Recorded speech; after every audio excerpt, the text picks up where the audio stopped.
I'll just add on this. I'm pretty sure that there are pieces in museums, I mean, where they disassemble them, put them in storage, and then put them back and consider them the same. Now, I don't know how that, I mean, you're willing to allow some of those cases to count as the same statue.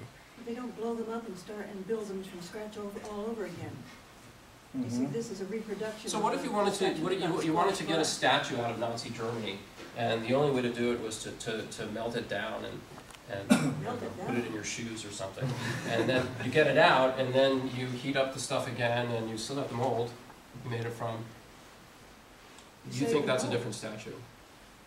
I don't have an argument, but that's my intuition. You can have the mold, but if you don't have the mold, there's you no have way the mold. You have the mold. So okay. It wouldn't do you any good if you didn't have the mold to smuggle the statue out, right? You want to get the statue out, and the only way to do it is to melt it down and give you and all of your friends little bits of it in your earrings or something, and then you might think, well, why not just get some new gold where you end up? But if you did that, let's say you're not very bright, so you do it that way, and when you melt them down and put it back together, the question is, have you succeeded in removing your statue from Nazi Germany? Pretty much. Let me change the story hold a little bit. Let me just, there's someone who's had a question for a while. Okay. Oh, it's really not even relevant anymore. Go ahead. Come on. Yeah. Oh, it was... We want to get off this topic. It was about This topic of statues and lumps. Yes. It was about it's kind of about the lump, but saying that the lump doesn't exist anymore once the statue exists. I didn't say that. He did. Okay.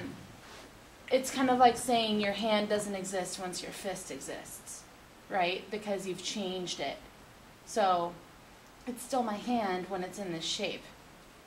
But if I call this handy and I call this fisty, right now, handy isn't fisty is still handy handy, gone? just in a different shape? Yeah. Well, no, because if you call this handy and this fisty, then your hand continues to But your exist. hand... But handy handy's and fisty gone. are two different states. Right. Is handy gone? Is handy gone? Is handy gone?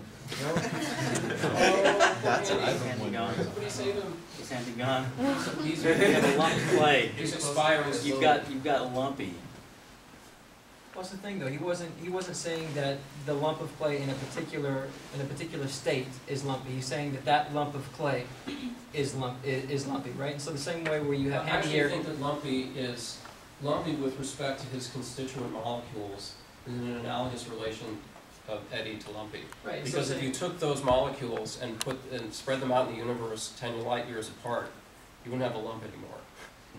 Right. So I think that's why I said let's just take lumpy as the basic object here. You can tell the same story about the relation between him and his constituents. Exactly, which is why when you say this is handy and this is fisty, handy's not gone because handy was the name for the hand itself. The hand's still there, but it's just in the fish shape now. And so that's why I'm saying So my idea that's is what I'm saying that handy. I like Dr. Faust better.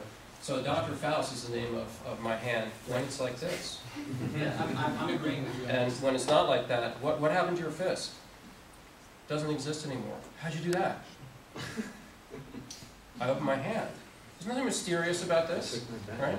So what happened to the bend in your back? It's gone now. Because I stood up straight up. And you might have a name for people who walk like this, right? If it becomes a fad and a lot of people start doing it. I'm agreeing with you. You know, my intuition has something to do with my understanding that it's a piece of art. Let's say, the first eddy was created by this artist, and it's messed up and become lumpy only.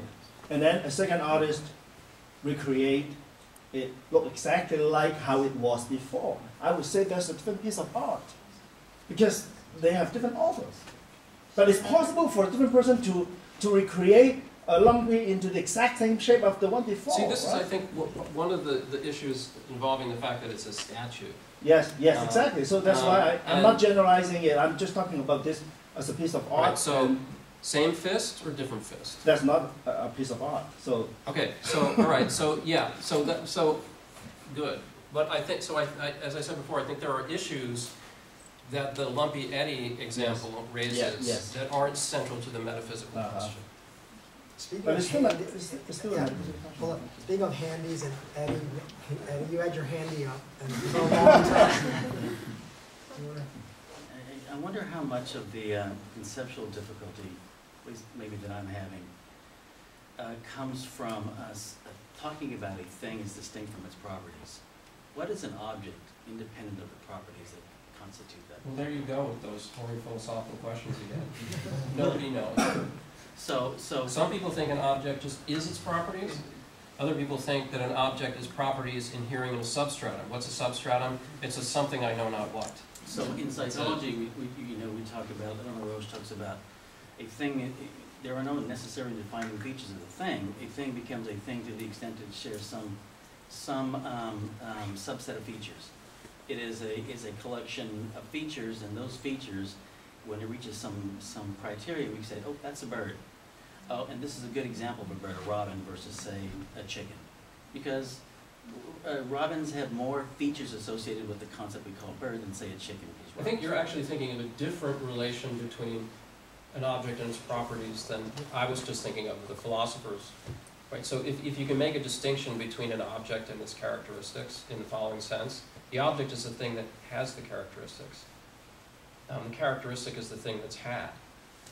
And there's a difference. So, okay, what is the object? What is the bearer of the properties? What is it? Here's an example. You have two electrons in identical states. What makes them two? Well, it's not their properties. They have all the same properties. You might say, well, this one's here and this one's here. Yeah, but they couldn't be here and here unless there were two of them. So what makes it the case that there's two of them that enables them to be here and here? Right. One answer that philosophers give is, well, there's more to an object than just its properties. Really, what? Thingy. It's a thingy. You call it a substratum. It's a theoretical entity. It's what makes the two electrons different. That's the kind of relationship between objects and properties that I thought you were asking about. So I don't think it is. So, well, I don't know how you can think about an object independent of the properties to define it. So, for example, we've got I don't either. Lumpy and we've got Eddie. Mm-hmm. And in that case, Lumpy logically precedes Eddie. It must be the case. Bruce Wayne logically precedes Batman. Batman as persona couldn't exist until Bruce Wayne. Well, that's I not don't know that that's logically precedes, at least in the philosopher's sense. Okay. Because it's certainly conceivable that Lumpy and Eddie might have come into existence at exactly the same time. Mhm. So, or you just take Lumpy, and Lumpy comes together from a swarm of molecules, and you find Lumpy and you like his shape, and you say, look at my new statue. Lumpy. But you consider... Right, so Lumpy came into existence, the statue, Eddie, which is shaped exactly the same as Lumpy when he appeared. So it's always Eddie. So, Well, it might be in some cases that the existence of Lumpy temporally precedes the existence of Eddie. But it's conceivable that they come into existence at exactly the same time. Sure, okay, so it's conceivable, sure, absolutely. But the Lumpy-Eddie distinction is a pretty nice one, but it seems to me to be an arbitrary distinction of what the things are, because my guess is you would consider yourself the same you as you are when you started to talk. But of course, there are certain features of you that are not the same. A little bit wiser, perhaps. Brain states are different. You've sloughed off probably about 50,000 dead skin cells.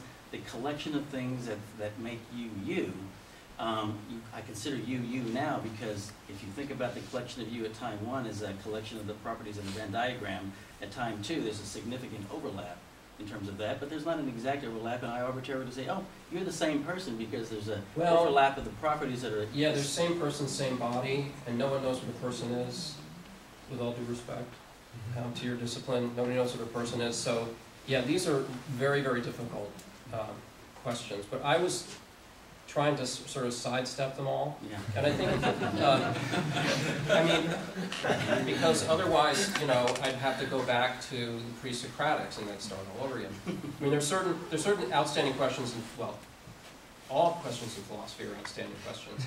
You can't answer them all. So you say, I'm going to help myself to this notion for these purposes. And yeah, there's a whole industry with trying to unpack and understand this, but I'm just going to take a sort of common sense philosophical view. And just with respect to personhood, certainly it's going to be an impossible thing to determine if you assume persons are canonical, non-changing, central essence. That's a problem. But you don't think you have to have it's one view. It's one view. Some people think that no, the person is a soul, which is an object, a unique and unchanging object.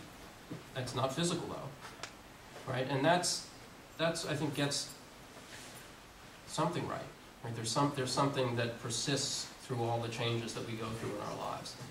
And so in one sense, you're a completely different person than you were 20 years ago. Some of you might not even hear that, right? But there's another sense in which you're not a different person. It's you. You've changed, but it's you that's changed. You have persisted through all these changes. And yeah,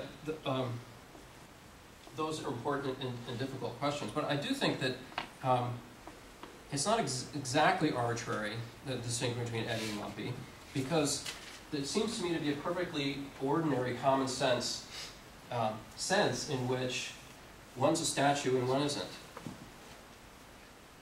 One's a horse statue and one isn't. Okay, one's a representational horse statue, the other isn't. Because you could take a blob of clay and say, that's my statue of a horse. Really? It's really abstract. Or maybe it's just really bad. Right? But, okay, so a statue of a horse that actually looks like a horse. And you can destroy that without, and still have the same clay that it was made of. That seems to be just a sort of pre-theoretical common sense fact. And philosophers need to, first of all, find a problem with it, and second of all, try to explain it. Well, here's another perspective on it, and that's that we're just talking about different classification schemes applied to objects, and to the topologist, lumpy and eddy are the same thing. The transformations, right? Yeah, so the real issue is, in what context are these of utility to us? Right, and to a topologist, a coffee cup and a donut are the same thing, but not to us. So from one point of view, from the point of view of material scientists, eddy and lumpy are the same thing, it's just a lump of clay. They don't care about, see, this is what I'm talking about, they don't care about these properties that got singled out in the conferring of the name eddy on this thing.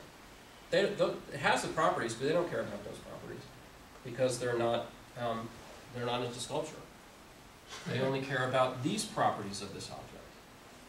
So for them, it's the same thing. But for some people, it isn't the same thing. So how do we understand that? It's a question of what are the utilities in the different classification schemes. I think that has a lot to do with it.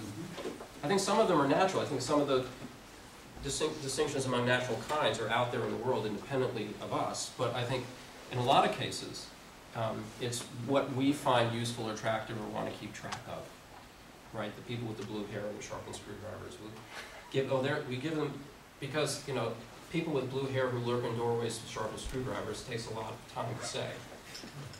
But that's a recurring cluster of properties that we want to keep track of, so we'll slap a new term on it. But that's all we're doing. We're just giving a shorthand for a description. And when you see we're just giving a shorthand for a description, say, well, yeah, so there's a difference between lumpy with these characteristics and lumpy with these characteristics, namely the characteristics. It doesn't make a different object. Well, I think that's a good place to end it. Join me in thanking Professor David Pitt for a wonderful speech.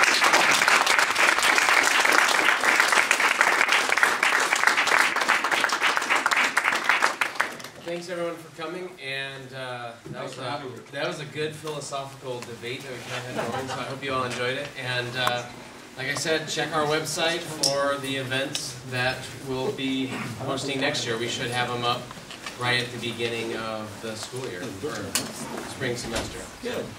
Have a good day.